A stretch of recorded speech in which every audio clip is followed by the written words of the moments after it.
The strange mystery of the Scandinavian ghost rockets. There have been plenty of strange flaps of mysterious lights and luminous phenomena in the skies of our world. Sightings often come in a wave, only to just fade away, leaving no explanation and plenty of awe and debate. Our mystery bag for mankind is very big and fat.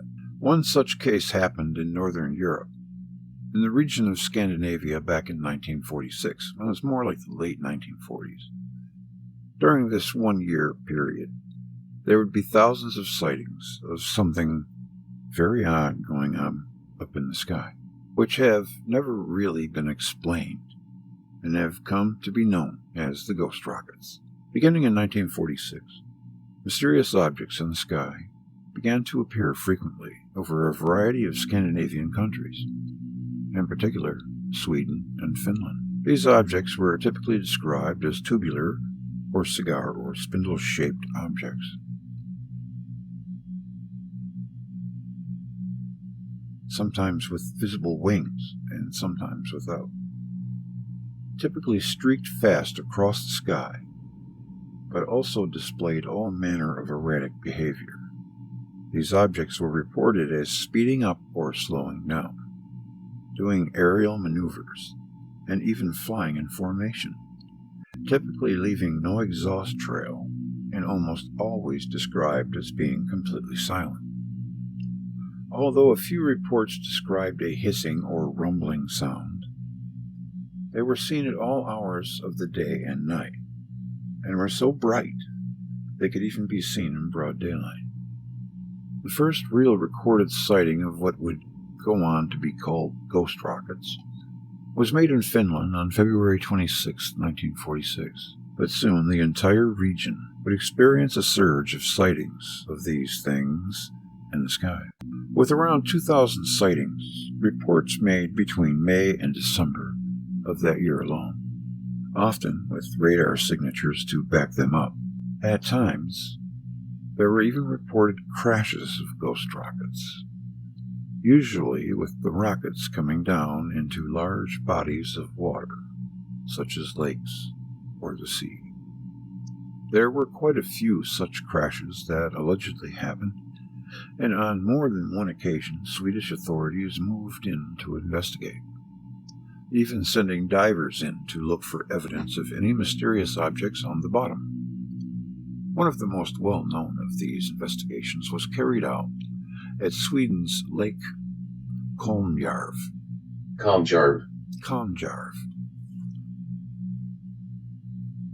where on July 19, 1946, a gray rocket-shaped object with wings reportedly came down after an ear-splitting boom to go skidding over the surface and sink. The Swedish Air Force quickly moved in and spent around 3 weeks scouring the bottom of the lake, but they would officially find nothing but a large patch of the lake bottom that had been disturbed and looked like something very big had impacted there. No fragments or reason why this crater was there could be found, and one Swedish Air Force officer would state, "There are many indications that the Kolmjarv object disintegrated itself. The object was probably manufactured in a lightweight material, possibly a kind of magnesium alloy, that would disintegrate easily and not give indications on our instruments." Several more military investigations were carried out at other similar crash sites, but on every occasion it was claimed that nothing was found.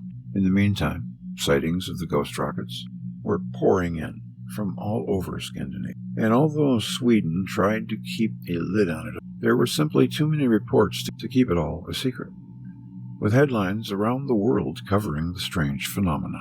When pressed for answers as to what was going on,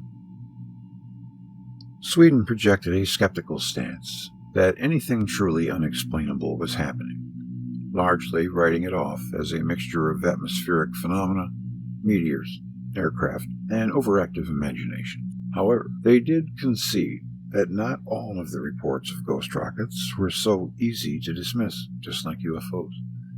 And in October of 1946, the Swedish Defense Staff would tell a press conference. Most observations are vague and must be treated very skeptically.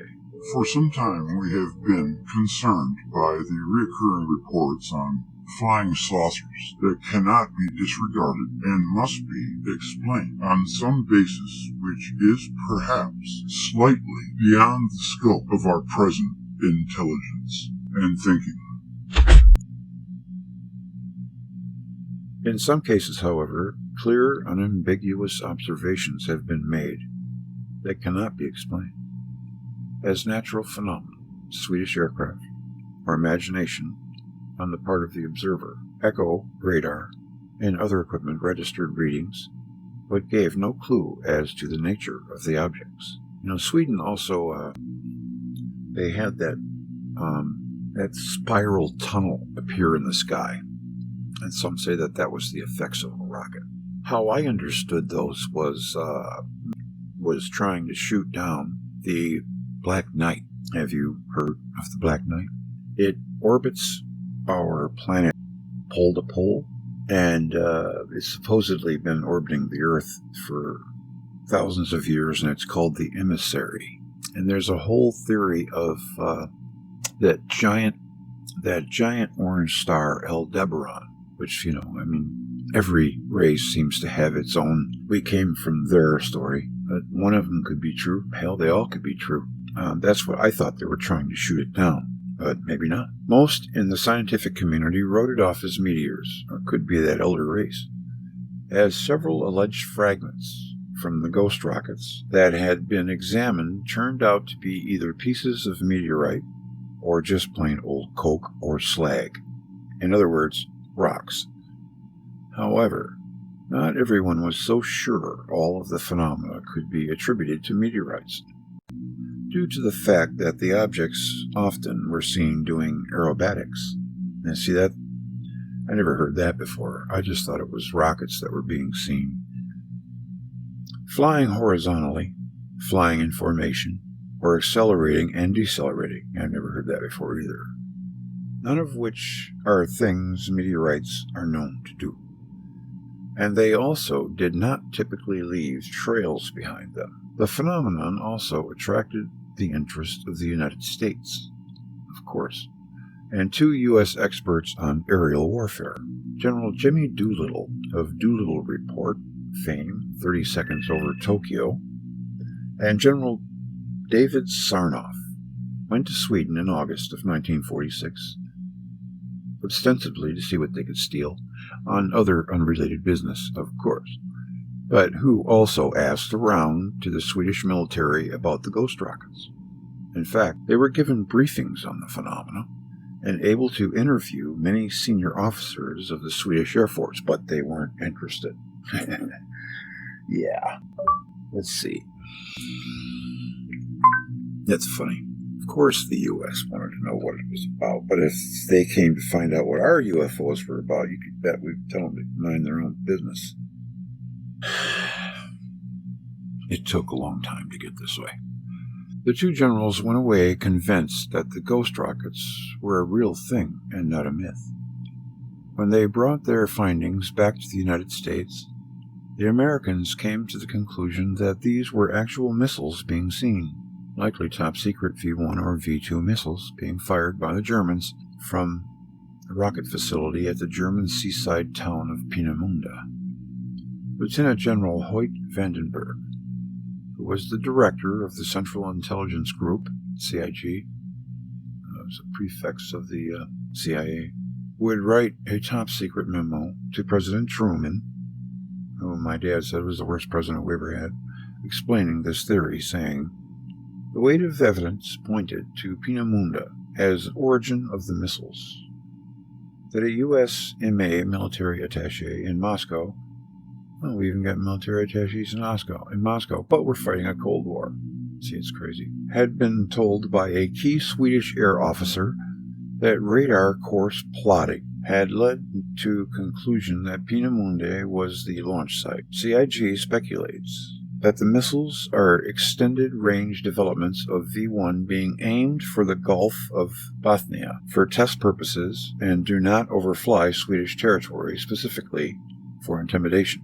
self-destruct by small demolition, charge, or burning. The problem with this is that not only had there been no reported launches of any sort of missile or rocket from Peenemünde at the time, but missiles don't speed up and slow down, or do the extreme aerial acrobatics seen with the ghost rockets, any more than meteorites do. Despite the widespread belief that these ghost rockets must have been meteorites, rockets, or both, the U.S. government seemed to remain open to the idea that they could have been something more outlandish and mysterious. In a top-secret document by USAF, USAF, United States Air Force Europe, from 1948, that was declassified in 1997, the Swedish ghost rockets are mentioned, as is a supported crash of one of them that left a crater in the bottom of the lake. And the document says, they, UFOs, have been reported by so many sources and from such a variety of places that we are convinced that they cannot be disregarded and must be explained on some basis, which is perhaps slightly beyond the scope of our present intelligence thinking. When officers of this directorate recently visited the Swedish Air Intelligence Service, this question was put to the Swedes. Their answer was that some reliable and fully technically qualified people have reached the conclusion that these phenomena are obviously the result of a high technical skill which cannot be credited to any present known culture on Earth. They are therefore assuming that these objects originate from some previously unknown or unidentified technology, possibly outside the Earth. We are inclined not to discredit entirely this somewhat spectacular theory. Extraterrestrial origins. Meantime, keeping an open mind on the subject. The lights would disappear just as suddenly as they started. Reports would dry up, and we would be left to wonder just what was going on here. To this day, there has been no clear explanation for what caused the ghost rocket's flap of 1946. Despite much discussion and debate, were these meteorites rockets, some weird atmospheric phenomena, or all of the above? Or was it perhaps something altogether stranger and more otherworldly? Why did it all congregate in this region in 1946? And what is it that the governments involved might not be telling us? No one really knows. And the Scandinavian ghost rockets remain a curious unsolved mystery.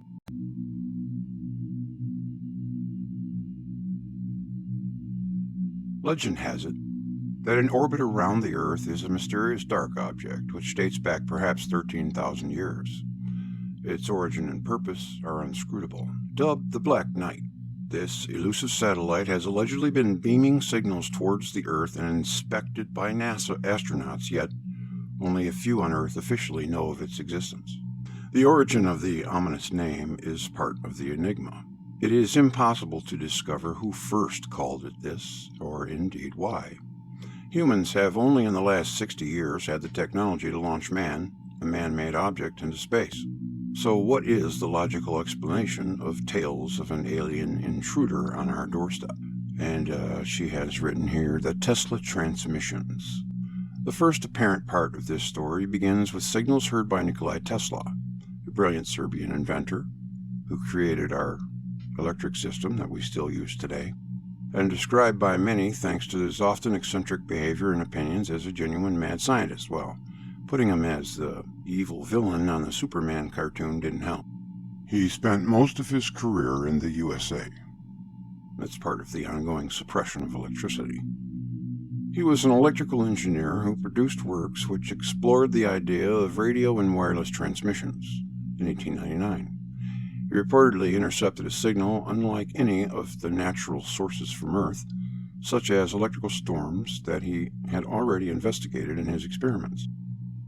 Instead, he announced that regular signals must be coming from an intelligent outside source, potentially inhabitants of Mars, and there is a whole diatribe on that. It's very controversial, but I can't just poo-poo anything Tesla says, because it might sound crazy to us, but we just don't know in many cases. Tesla never claimed to have heard signals from a satellite orbiting Earth, but today there are those who say he was listening to a transmission from an orbiting satellite of unknown origin, later called the Black Knight. It is slightly more likely, though still very far from probable, that what Tesla detected was not an orbiting satellite, but instead signals emitted from natural objects. Today we know of some natural extraterrestrial repeating sources such as pulsars. They don't very often call them neutron stars anymore because they're impossible. These fast-spinning stars emit a rhythmic signal. They were first discovered in 1967 by Northern Irish astrophysicist Jocelyn Bell Burnell. Until certain of their origin, they were jokingly nicknamed Little Green Men signals. I think they're still called that. Tesla was not hearing the signals from pulsars, though, and was completely unaware of the nature of what he had detected, if indeed he picked up anything at all.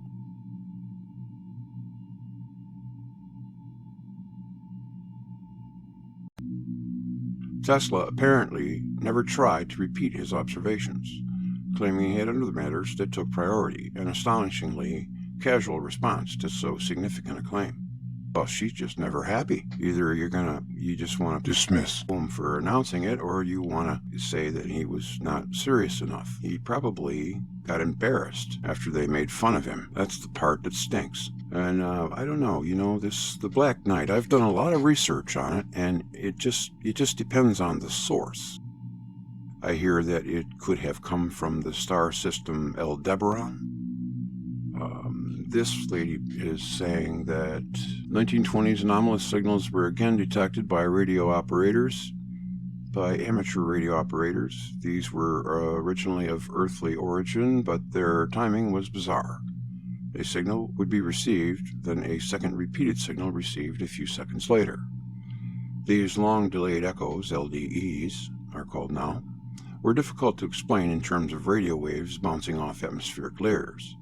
1973, Scotsman Duncan Lunan went back to these signals to see if he could make sense of them. Miraculously, by plotting the delay times against the order in which the echoes were received, he could create what appeared to be star charts and diagrams.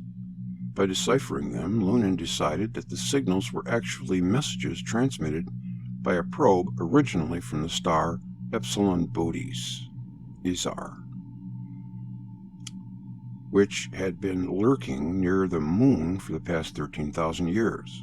Lunan is not a professional astronomer, but instead a science communicator, but nevertheless, the name Black Knight is never mentioned by him, nor has he personally linked his Epsilon Boötes hypothesis with the Black Knight. Okay, others seem to be responsible for this. Update. Another story dating back to the early 1950s claimed to refer to an apparition of the Black Knight, reports the detection of a signal by an object in orbit. This was a time of deep suspicions held by the two superpowers on either side of the Pacific. Neither the Americans nor the Soviets had the ability to place an object into any kind of an orbit at that time. Yet the discovery of an Earth-orbiting satellite was reported in a couple of newspapers from the time, and the respected astronomer Clyde Tombaugh, discoverer of Pluto, is said to have been involved.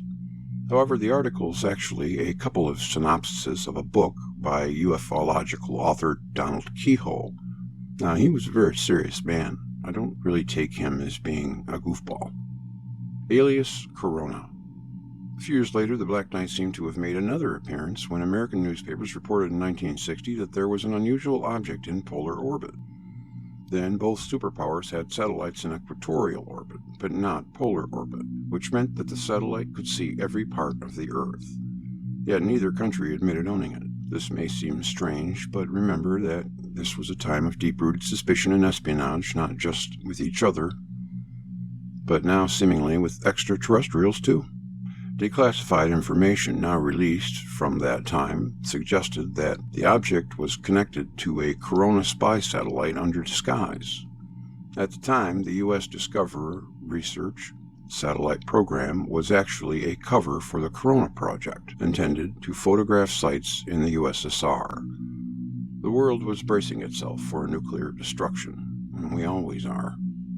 Coming close to a nuclear war in the Cuban Missile Crisis. Thank God for John Kennedy, is all I can say.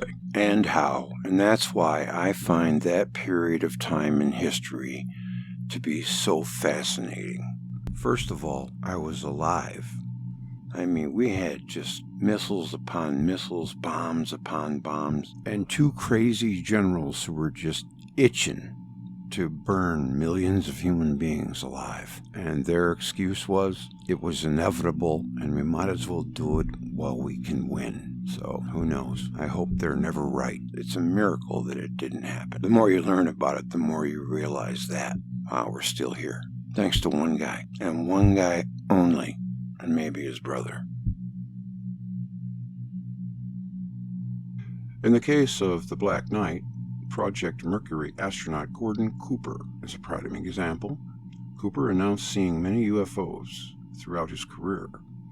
So when it was claimed that he saw green lights belonging to the Black Knight on his pioneering Mercury mission into orbit, with ground control radar also allegedly picking up something inexplicable, it is often believed to be true.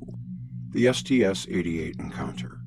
The most recent, most cited evidence for a mystery satellite from beyond dates from 1998. The crew of the Space Shuttle Orbiter Endeavour photographed an unusual object in low Earth orbit. These images are often labeled as the most definite proof of a satellite. However, on more careful analysis, this strange structure seems to be a piece of space debris. Oh my God, look at it. It's not space debris. I don't know what it is, and I wish I did. It looks kind of like a ship, doesn't it? The Black Knight rocket. There really was a Black Knight rocket. It was a British rocket used to test the design of a re-entry vehicle for the Blue Streak missile between 1958 and 1965.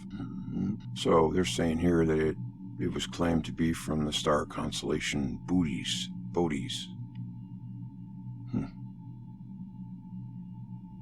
And it travels in polar orbit. What are your thoughts?